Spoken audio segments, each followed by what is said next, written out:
Halo,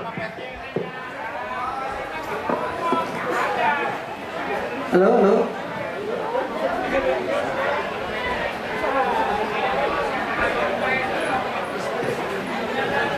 Bang, udah bisa ya? Udah.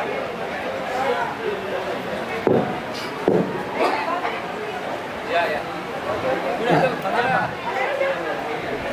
Assalamualaikum warahmatullahi wabarakatuh. Izin Bang Bin, Mbak Lili Yuro, sama Prof. Refli Harun. Saya Sofian. Ini yang pertama saya tanyakan Prof. Abdul Wahid adalah Bang Bin. Pertanyaannya adalah, ini sebetulnya Poros Jakarta ini kan sebagai bagian dari tentunya penggawanya orang-orang Jakarta Pak ya, yang mewakili aspirasi teman-teman Betawi. Nah ini bagaimana Anda melihat bahwa proses demokrasi di Jakarta saat ini memang tadi banyak kritik kan, ketimpangan-ketimpangan.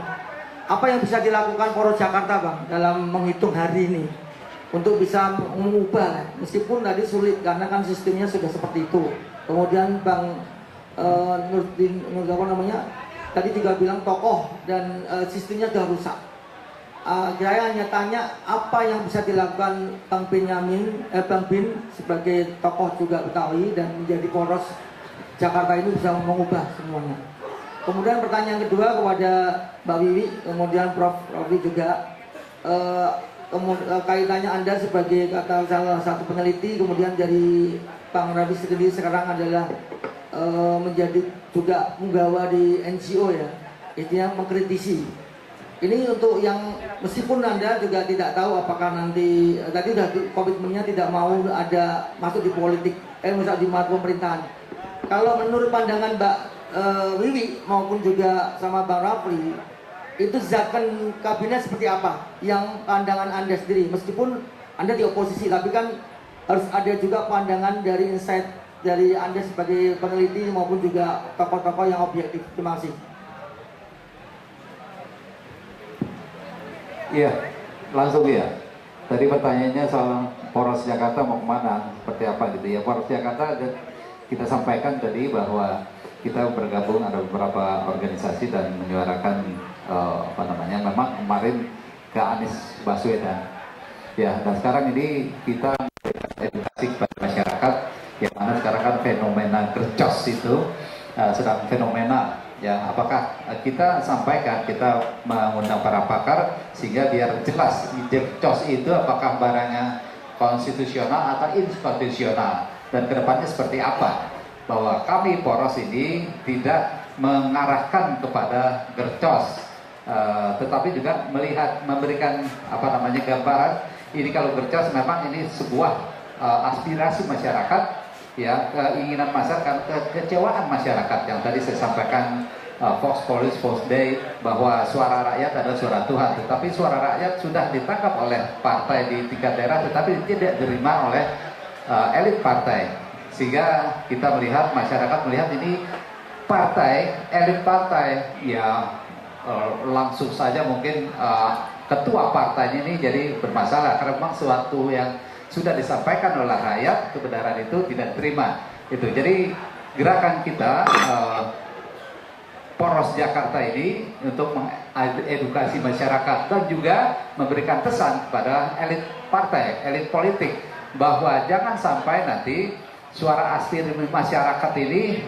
selalu diabaikan. Kalau sampai diabaikan, benar-benar bisa nanti sampai gercos itu coblos semua. Tetapi memang tadi kan Bang Refli Harun sampaikan ada pihak yang sedang judicial review ke Mahkamah Konstitusi, bahwa hal itu nanti juga menjadi pertimbangan. Saya rasa itu bahwa kita tidak melihat gercos ini mengarah ke gercos atau ke salah satu pihak, itu tidak. Karena memang ini juga kita lebih melekat, tetap melekat ya, poros ini kepada Anies Baswedan. Jangan sampai nanti, wah ini anaknya Abah mengarahkan ke sana seperti itu. Ya, kira-kira jawabannya bisa dipahami gitu ya. Ya, terima kasih. Ya. Sedikit ya tentang gercos.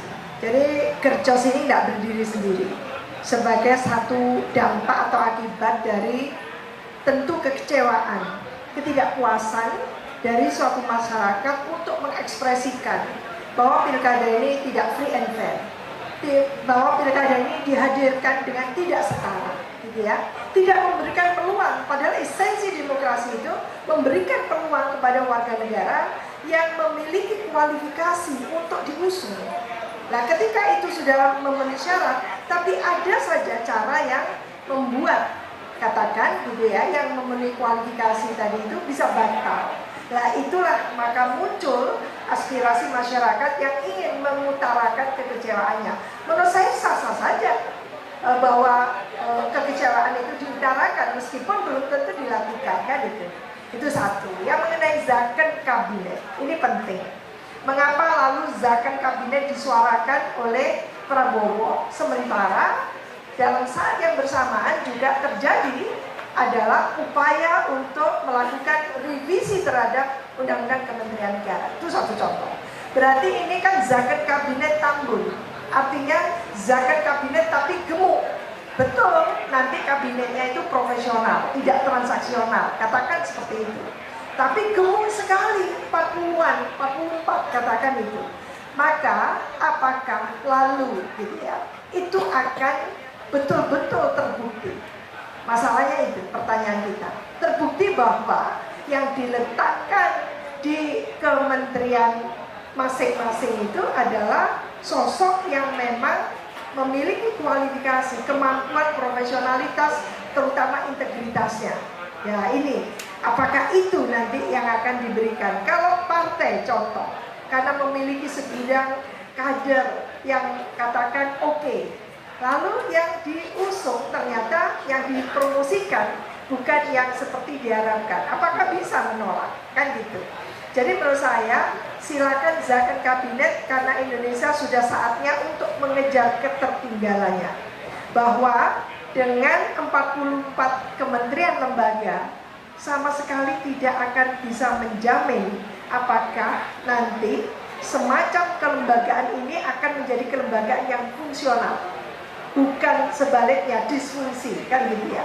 Kita khawatir justru menggelembungnya atau tambunnya jumlah kabinet dan lembaga kabinet ini, kementerian lembaga, justru akan membuat bagaimana kementerian atau kabinet ini jadi lamban untuk bergerak karena harus mengkoordinasikan gitu ya dengan semua kekuatan politik alias koalisi besar yang seperti itu yang belum tentu nanti akan menyisakan satu partai pun di DPR RI.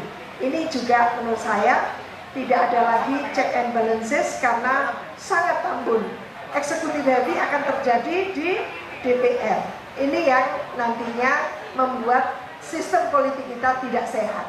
Maka apakah zakon kabinet hanya terfokus pada penempatan orang-orang yang teknokratis di kementerian lembaga untuk mengejar ketertinggalan Indonesia, untuk menyongsong Indonesia emas? Apakah seperti itu? Lalu membiarkan DPR tanpa ada fungsi pengawasan secara konstruktif terhadap eksekutif. Ini juga bahaya. Karena kalau kebijakan pemerintah baik, kalau tidak baik, merugikan rakyat luas, merugikan negara, siapa yang harus mengingatkan? Siapa yang akan melakukan pengawasan konstruktif kalau DPR-nya adalah executive heavy, tidak melakukan pengawasan konstruktif? Terima kasih. Ya, tambahan ya. Tes.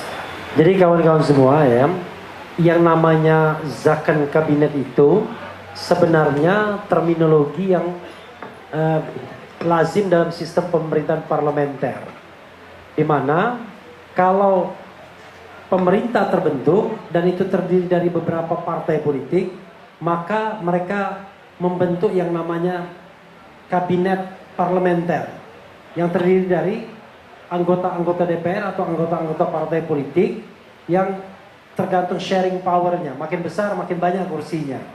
Nah, zakon kabinet itu menghindari agar kabinet tersebut tidak terlalu politis, sehingga ditunjuklah ahli-ahli. Zaman pemerintahan parlementer Indonesia kita kenal dengan zakon kabinet itu. Bahkan Soekarno pernah membentuk kabinet 100 menteri dan lain sebagainya pada waktu itu sistemnya presidensil tapi ada wakil perdana menteri dan lain sebagainya. Jadi ada rasa parlementernya. Nah, Indonesia ini kalau kita mau kembali kepada sistem pemerintahan presidensil, harusnya dua hal yang harus dilakukan. Prabowo sebagai presiden terpilih itu memiliki kewenangan prerogatif untuk menunjuk siapapun sebagai menterinya. Satu.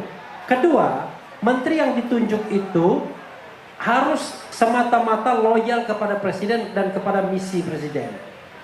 Sehingga kita tidak bicara ingredientnya, apakah dari partai politik, apakah dari non partai politik. Tapi once dia diambil presiden, maka dia harus loyal dan tunduk kepada presiden. Yang terjadi di Indonesia tidak. Makanya korupsi merajalela. Ketua umum partai politik menjadi menteri, kemudian sekjen menjadi menteri, dia bekerja untuk partai politiknya, terutama fundraising.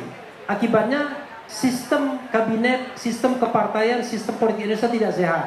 Nah sekarang, kalau memang Prabowo memang sungguh-sungguh memberantas korupsi, dia harus betul-betul menunjuk orang yang dia percaya, yang jujur, yang amanah, yang bertanggung jawab, dan dia bisa pastikan orang tersebut akan berbuat bagi bangsa dan negara, bukan berbuat bagi kelompok, golongan, dan partainya.